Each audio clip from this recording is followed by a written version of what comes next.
It is the unofficial end of summer, and here we are in beautiful September. And I'm going to talk a little bit about what's going on in the month of August. We're going to talk some numbers, but more importantly, what's really going on in the marketplace. So what's changed in August that we haven't seen for the rest of this, selling season in 2025? Nothing. It's still a seller's market. Let's talk about the estimated home value here in Morris County. $702,000. Since the beginning of the pandemic in March, that's an increase of 69% on home values. Incredible. I'm going to talk a couple more numbers here. New listings are down 51%. There were 922 listings in August 2020, and in August 2025, just 457. That's a decrease of 51%, which is why you see the estimated home values go up 69%. We're also going to talk a little bit about homes for sale. That has also decreased. It is 82% since March of 2020, when we had 3,367 homes for sale in March of 2020, the beginning of the pandemic. Today, in August, only 621 homes for sale in all of Morris County. That's condos, senior living, townhomes, and single-family homes. Just 621 homes for sale in all of Morris County. That's a drop of 82%. Incredible.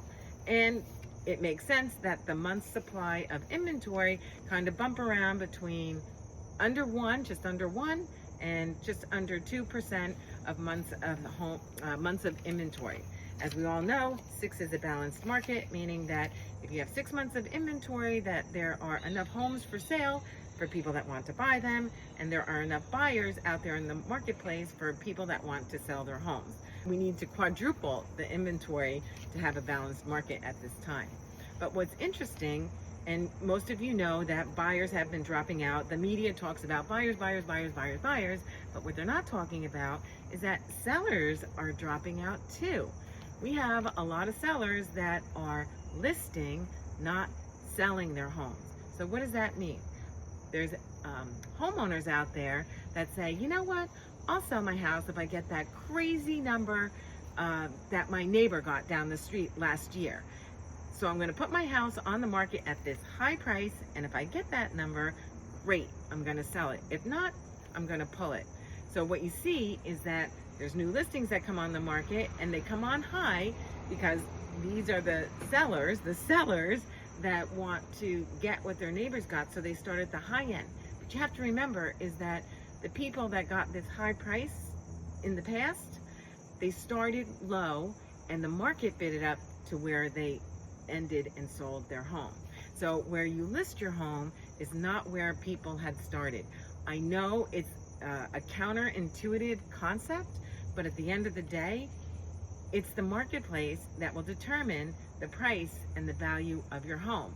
There's something that we have that's called a seller pyramid, is that when you price your home at the top peak of the pyramid, you attract fewer buyers, like 10% of the marketplace.